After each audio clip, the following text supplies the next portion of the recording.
يا أيها المزمل قم الليل إلا قليلا نصفه وانقص منه قليلا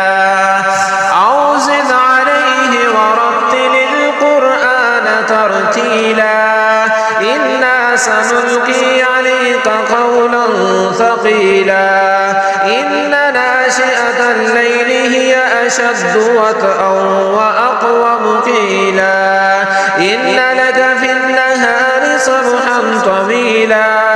واذكر اسم ربك وتبتل إليه تبتيلا رب المشرق والمغرب لا إله إلا هو فاتخذه وكيلا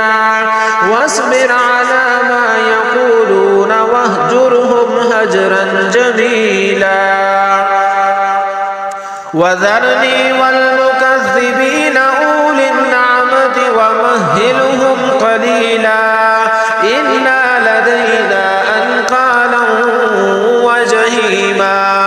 وطعاما ذا غصة وعذابا أليما يوم ترجف الأرض والجبال وكانت الجبال كثيبا مهيلا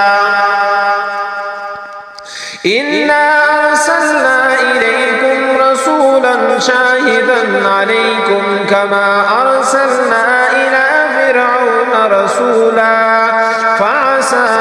فرعون الرسول فأخذناه أخذا وبيلا